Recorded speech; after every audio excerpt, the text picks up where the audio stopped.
Kumalat at nagkaroon ng maraming usap-usapan tungkol sa pagkatalo at sa kakulangan ng mga bandido laban sa mga Kastila at sa buhay ni Crisostomo Ibarra na ang akala ng iba ay patay na. Samantala, sa kubyerta ng isang bapor na nagngangalang Bapor Tabo na inihalin tulad sa pamamahala ng Kastila ay nagsasakay ng mga Indio at Maharlika.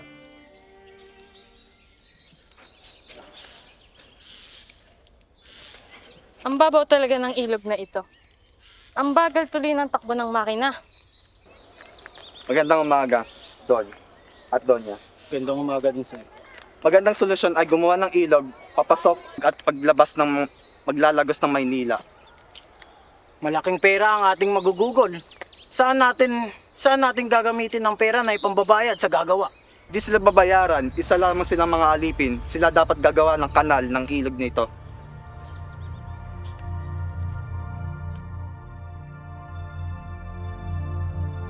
Ayag ka na huli. Walang gagawin masama sa'yo si Padre Camora hanggat nandito ako. Pero hindi tayo nakakatiyak. Hindi niya tinanggap ang Walang pero. Ipapatay ang taon to. Kung kaya niya, bibitaw na lamang ako sa akong pwesto at babalik sa Europa.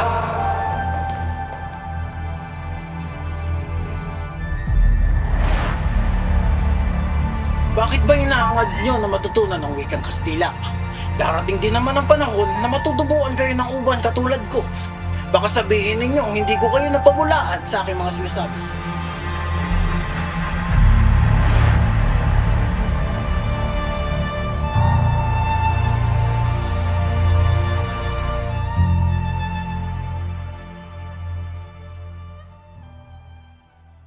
Sa kabilang dako, may dalawang estudyanteng nakikipagtalo sa isang matanda. Oo nga pala, pabor nga ba ang padre patungkol sa inyo ni Paulina? Wala siyang tutol, pero nagbigay pa nga siya ng mga payo sa pang-asawa. Ngunit, si Doña Victorina ay yung isang hadlang sa kanilang dalawa. Huwag ka sana'y kagalit. Ganang sagalin. Totoo po bang napakahirap na inyong mga tao? Kaya't di sila makabili ng mga lahas? Ay, hindi totoo yun. Di nga kami bumibili ng mga gamit na hindi namin kailangan. Huwag kang magalit, binata. Halina na uminom na tayo sa sebesa. Pasensya ka na. Ngunit di kami umiinom. Kaya ba, sige. Mauna lang sa inyo. Ba't ka ba nagagalit sa kanya? Ewan ko ba? Sa tuwing nakikita ko yung pagbumuka niya, parang umiinit yung ulo ko. Mag-iingat pa rin tayo, kaibigan niya ang Kapitan General. Yun nga yung problema eh. Kaibigan niya, Kapitan General. Nabalitaan ko, una niyang pinisita ang Kapitan Tiago. At nabalitaan ko rin, siya isa sa mga tagapagmahal. Yun lang yung problema. Tayo magkakataon.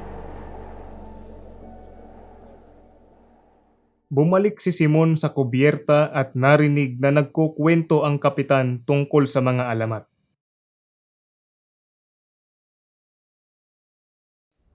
Hinalay niya ito sa gilid ng Ilog Pasig. Ngunit may iba ako. Alam ba ninyo kung saan napatay ang isang ginoong nagangalang Guevara?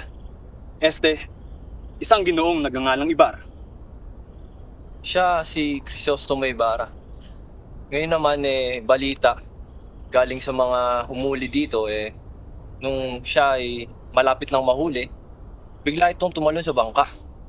Ngayon naman, nung pagtalon nito sa bangka, parang nakita siyang lumulutang-lutang. Nung nakita siyang lumutang, agad nila itong binaril. Kumalat ang mga dugo sa tubigan. Hindi nga ba isa siyang pilibustero? Ibig sabihin ay napakamura lang ng kanyang pagkalibing. Pinahanga ako ni Maria Clara. Bibihira na lang mga babaeng ganyan. Nasaan nga ba siya ngayon? Si Clara ay nasa kumbento na. Nagpatuloy ang pag-uusap sa loob ng kubyerta. Si Padre Florentino ay naalala ang mga pangyayaring naganap sa kanyang buhay. Si Padre Florentino ay naging padre sa utos ng kanyang ina, kahit meron siyang katipan. Wala siyang nagawa kundi pumayag. Sa pagsapit ng kanyang ika-25 taong gulang, isa na siyang ganap na pari. Ang pinakamasakit sa lahat ay nang mag-asawa ang kanyang katipan dahil sa sama ng loob. Mga tsismis ang kumalat nang arugain niya si Isagani, ang kanyang pamangkin. Maraming nagsabi na anak siya ng padre sa dating Katipan. Ang mga pangyayaring yun ang naglilok sa malalalim na gatla sa noo ni Padre Florentino.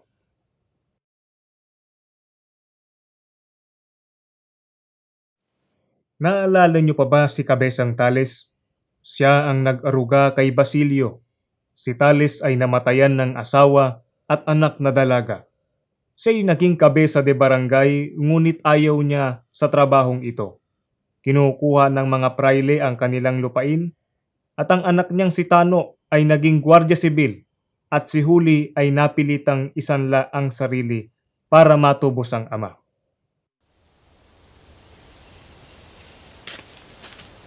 Huli, hindi ako makakapayag kung aalis ka. Kung aalis ka, babalik na lamang ako sa gubat. Patawadin ko. Pero ito lang solusyon para matupad ko si Ama. Ganyan ba ka-importante? Na binigay na agnos ni Basilio sa'yo, na isasanla mo ang iyong sarili para kay Hermana Petsyang. Nabiyag na nga si Tales, at ikaw naman ay magpapaalipin. Gabi na't inilalakad na ang prosesyon ng Noche Buena nang dumating si Basilio sa San Diego. Naabala sila sa daan dahil nalimutan ng kotsero ang sedula nito at walang ilaw ang parol, kaya't binugbog ng mga gwardya sibil. Sa bahay ni Kapitan Tiago ay nananatili si Basilio. Ngunit di siya makakain ng hapunan dahil sa mga ulat na ibinigay ng utusan. Pumunta siya sa libingan ng kanyang ina na namatay 13 taon na ang nakaraan.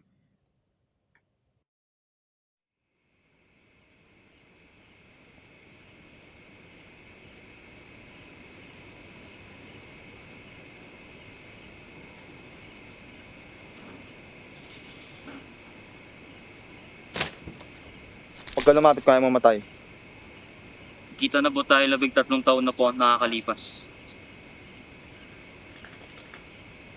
Sino ba ako sa palagay mo? Kayo po ang inakalang patay na Ginoo. Basilio, ikaw lamang nakakala na ang sikreto. Ang kasagutan lamang ay kamatayan. Ang yung lihim Ginoo ay ligtas sa akin. Di ako magdadalawang isip na patayin ka. Ikaw at ako ang makaturungan sa ating lupunan na dapat tayo magtulungan. Kinararangal ko po Ginoo na tayo magtulungan at tulungan ka. Ngunit Ginoo, ayoko pong masangkot sa politika at naniniwala po ang karunungan po ang sagot sa ating bayan. Mali ka. Ang solusyon lamang sa ating kalayaan ay lakas. Kung ganun Ginoo, mali ang iyong paniniwala. Ginagalang ko yung desisyon. Kung magbago man yung isip, bukas ang aking tahanan. Kumalat ang balita tungkol sa pagkapipi ni Tandang Selo. Marami ang walang pakialam. Dumating si Tales na malungkot. Pinapaalis na sila sa kanilang tahanan. Kinabukasan, nakituloy si Simon sa kanila.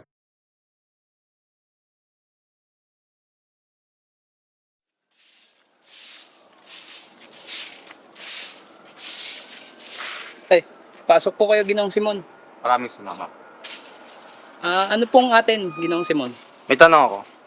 Sa tingin mo ba, itong baril na to sapat na sa panglaban ng mga tulisan? Ewan ko po.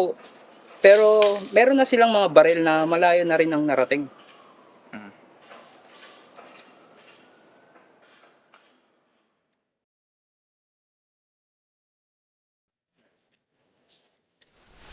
O ito, mamahaling Brillantes. Teka lang, Kabesang Tales. May maalo ka ba sa akin? Wala po, Ginoong Simon. Nasaan po ang agnos na binigay ni Basilio kay Huli? Pero napaka-importante nun kay Huli na dating pag-aari ni Maria Clara. Kay Maria Clara? Paano nang punta kay Basilio? Binigay ni Maria Clara isang kitongin na dating nagpagamot kay Basilio. Gusto ko to bilhin ng 500 piso. 500 piso? Pero dapat malaman mo na to ni Huli. Ganun ba? Sige, kay bahala.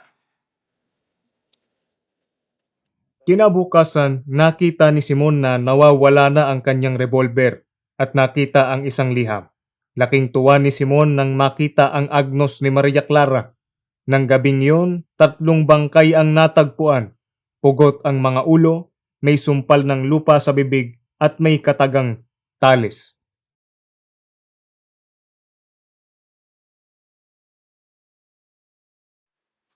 Sige na po, Hermana Penchang. Hayaan niyo na po ang kunin sa huli.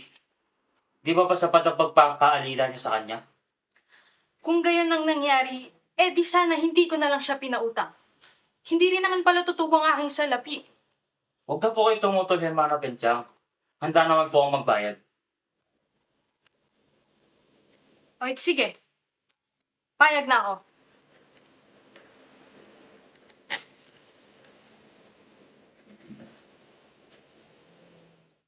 Paalam po, Hermana Penchang.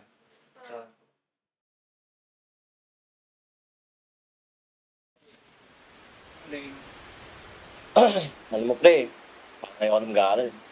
Bakit, Placido? Kamusta naman naging bakasyon? Masaya ba? Ewan ko ba? Ikaw ba? Masaya. Marami akong nakita mga babae. Ayan, maganda yan, Ginoo. Oo. Kaso pre, natawag tayo ni Padre. Mauna na kaya tayo? Bago yan. Gusto mo munang meron tayo saglit? O sige. Isa lang. Ayan na, una yan. Oo, isa lang.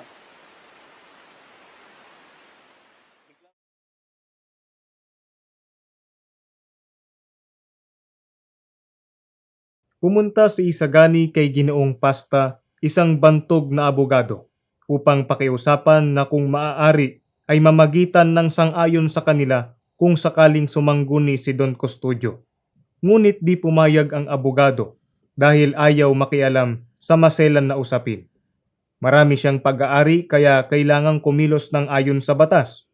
Si Isagani ay nagbigay katuwiran at hinangaan ng abogado dahil sa katalinuhan at katayugan ng pag-iisip nito. Bakit ba hinahangad nyo na matutunan ng wikang Kastila? Darating din naman ang panahon na matutubuan kayo ng uban katulad ko. Baka sabihin ninyo hindi ko kayo napabulaan sa aking mga sinasabi. Ginoo, pasensya ka na. Ngunit hindi namin to sariling kagustuhan. Ako'y napag-utusan lamang. Bawat puti ng aking buhok ay magsisilbing kasalanan. Paalam. Kinararangal ko ang inyong mga pinagsasabi. Hanga ako sa inyong mga pinagbabanggit. Ngunit parang kayo lang din ang gumagawa ng inyong mga sariling libingan.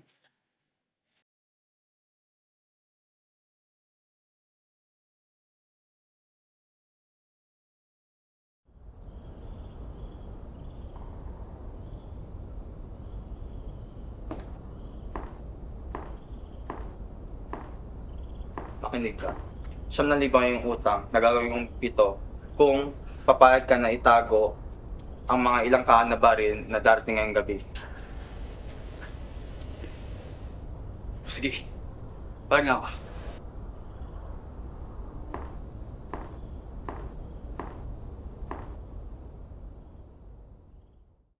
Nagkaroon ng salo-salo sa Pansiteria Makanista sina Pekson, Sandoval, Isagani at Makaraig. Mga Ginoo, kamusta na ang nilakad natin? Sumang-ayon ang lupon sa panukala at binati ang pag-aaral. At yun nga, dahil doon, dahil sa mga pagkauwaw nila sa karunungan. Kung gayon, tagumpay ba tayo? Hindi pa ganap, Pekson. At saka lamang tayo papayagan na makasama sa pamamahala ay tayo mga taga-singil ng Abuloy. At saka lamang tayo bibigyan ng katibayan sa pagkatanggap. Ang nakakatawa ba'y ako'y pinayagan ni Padre Rene na maghanda ng isang piging. Piging na lason. Yan ang nararapat natin gawin. Ha? Akala mo ba ay tagumpay na tayo? Yan din ang akala ko. Akala mo lang yun. Gabi na ngunit nag-aaral pa rin si Basilio habang binabantayan si Kapitan Tiago. Ako patapusin ito. Kamusta ang sakit ni Basilio? Kagulat ka naman, Ginoo. Pasensya. Masama ang kanyang kalagayan at maaari na siyang mamatay dahil ang bilis ng kumakalat na lason sa kanyang katawan. Unti-unting nalalason katulad ng ating Pilipinas. Basilio, makinig ka sa akin. May isang hudyat na magsisimula ng himagkasing. Noon pa man na ayaw ko na sumali. Mamili ka, Basilio. Kamatayan o kinabukasan. Natitiyak ba ang ating tagumpay, Ginoo? Hawak ko ang pamahalaan, Basilio. Hawak ko ang Kapitan General. Pero anong gagawin ko? Di kasi ako pwede lumayo sa gitna ng laban. Gusto kong puntahan mo ang kumbento ng Santa Clara at kunin mo ang isang importanteng babae na ating kilala. Si Maria Clara? Oh? Oo, siya. Siya ang dahilan kaya ako bumalik. Ginoo. Matagal na pong patay si Maria Clara. Huling na po kayo. Ano? Hindi. Hindi pwede yun. Sinungaling ka. Duwag ka lang, duwag. Totoo ito, Ginoo. Patay na siya. Nagkasakit siya at hindi niya na nakayanan. Patay na siya. Siya lang ang pinunta ko dito. Ang pansilbi ng ginawa ko sa lahat. Kinabukasan, nagkaroon ng gulo sa paaralan. Oh, kamusta? Deo, ano nangyari? Kagabi ay natuklasan ng mga paskin ng masasama ang sinasabi. Masaya ka pa? Malamang, wala kayang klase. Ano talaga nangyari manito? Malay ko ba? Sigani, sino may pakana nito? Ba't ako? Wala akong alam dyan. Nakalis na nga. Mungutan lang ako kay Makaraig. Dumating si Makaraig, Kabo at 2 kawal. Biglang hinuli si Basilio at sa sasakyan sila nag-usap.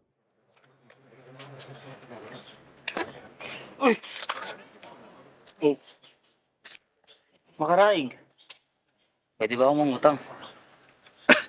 Yun lamang ba? Marangal na pagkatao, Basilio. Tunay kang maasahan. Kala ko pa naman ay tulad ka ng iba.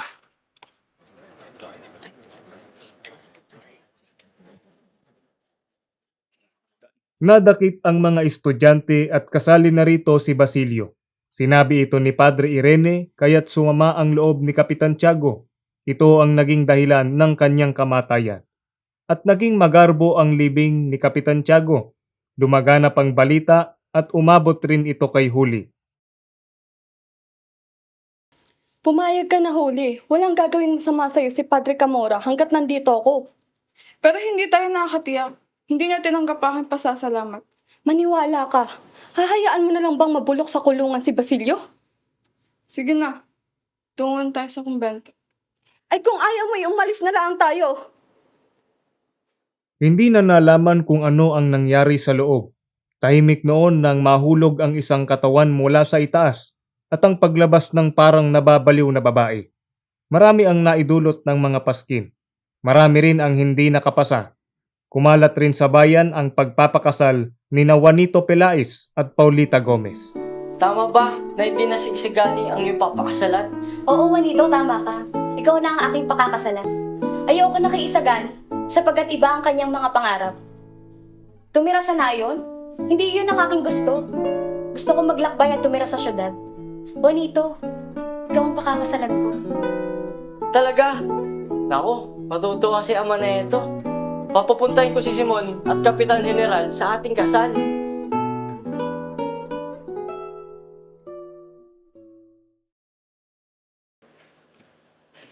Basilio ka mo. Palayain mo na po siya. Hindi maaari. Isa itong leksyon para sa mga taong katulad niyo. Ngunit wala pong kasalanan ng binata. Walang pero-pero. Ipapatay ang taon to. Kung kaya bibitaw na naman ako sa akong pwesto at babalik sa Europa. Umalis ang kawani. Isang lalaking binugbog ang nagsumbong kay Basilio tungkol sa nangyari. At nung nakalaya ay pinuntahan si Simon na siyang tumulong sa kanya. Kinuha ni Basilio ang revolver at umalis. Habang naglalakad ay marami siyang naiisip. Nakita niya si Simon na pumasok. Sa bulwagan ng bahay ay maraming mga opisyales na bumisita. Binabati ni Don Timoteo Pelais ang mga bisita. Naroon din maging ang Kapitan General. Ito ang regalo ko sa bagong kasal. Napakaganda. Kinakalungkot ko po at kailangan ko na pong umalis. Alam. Huwag kang pumasok. Nangyari dito? Wala po, ginawa. Pero nanaog ang kabaitan ni Basilio. Saka yung malis tayo. Bakit? Di mo lubos maintindihan. Gusto mo mamatay?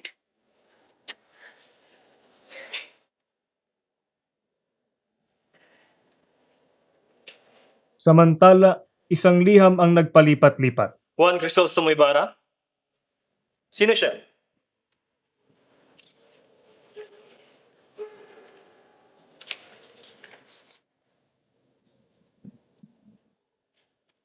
Oo nga. Ito ang kanyang lagda. Huwag niyo masyadong isipin yan. Baka isa lamang yung biro.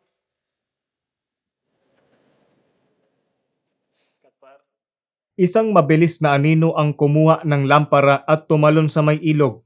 Nang gabing yon ay hindi narinig ang isang pagsabog. Si Matanglawin o Kabesang Tales ay kinatatakutan sa Luzon, pero ang ibang mga tulisan ay nahulit pinahirapan. Sa kabilang dako, si Carolino o si Tano at ilang kasamahan ay pinapatay ang mga alipin para wala ng trabaho. Isang lalaki ang lumabas sa likod ng bato at namukhaan niya ito, ngunit binaril niya. Isa pang lalaki ang lumabas at binaril din niya at nahulog.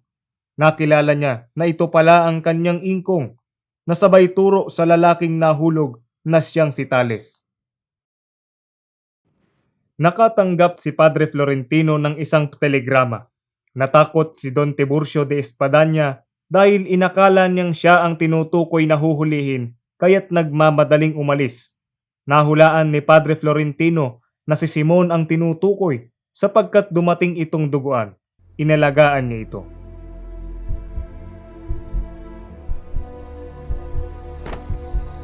Ano nangyari, Simon? Padre, di ko alam paano kayo pasalamatan. Walang anuman. Pero ano ba nangyari sa'yo? Isang malaking kasalanan ang aking nagawa, Padre. Tiyak naman na ang kamatayan dahil minom ako ng lason. Padre,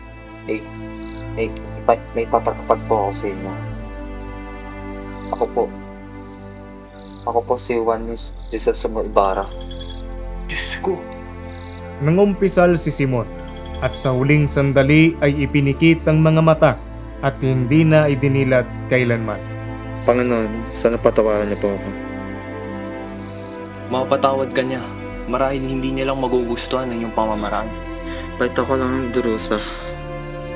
Huwag mo siyang paghinanakitan, Simon. Gusto ko lang naman ng pisal.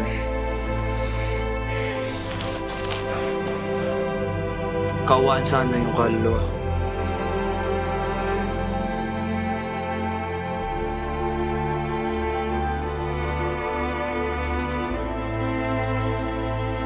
Kinuha niya ang mga kayamanan ni Simon at nagtungo sa dagat. Itinapon niya ito at nilulun ng dagat ang kayamanang yaon.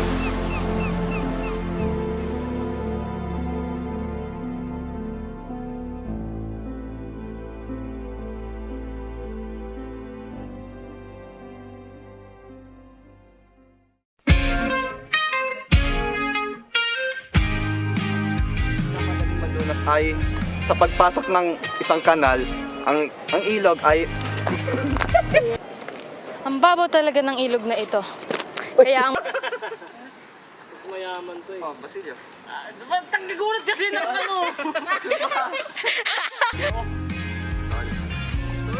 Sorry, apo! Masaya ka pa? Malamang. Wala kayong klase. Ano talaga nangyari man ito? Malay ko ba?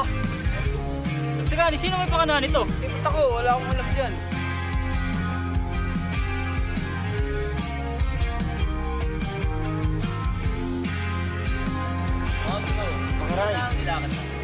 Pwede ba akong utang? Yun lamang ba? Parang ang lapag katao. Wait lang, ano? Tumatawa. Papabayaan mo na. Si Basilio sa kulungan? Sige. Papabayaan mo na. Huwag kang tumawa. Kung maglakbay at tumira sa syudad. Tama ba na hindi nasisigani yung papakas? Tama ba na hindi... Ikaw na ang aking pakakasalan. Sapagkat... isa pa. Wala pero. Bakit tayo tawag? Okay, bibitaw na lang ako sa aking pwesto. Babalisin ko pa.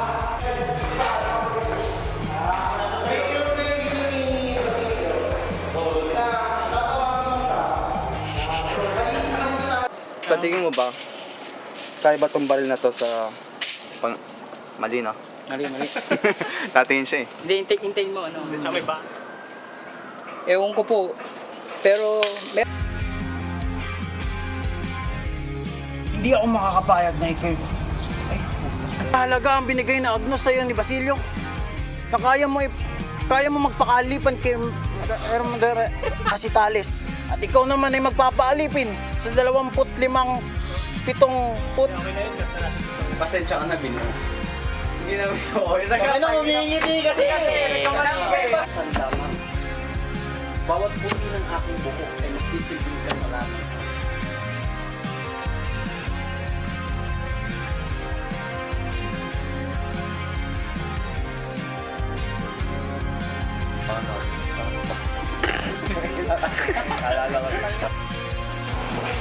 Ang masasabi ko lang sa iyo, Akyo.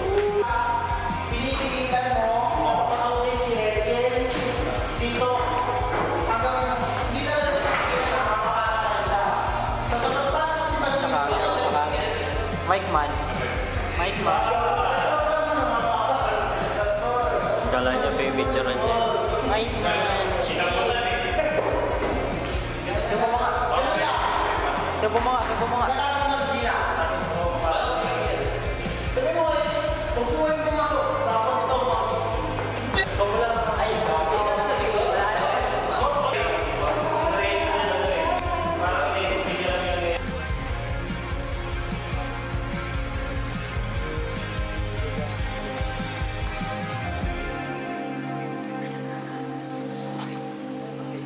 Sa isang marikit na panahon, mayroong 3 bata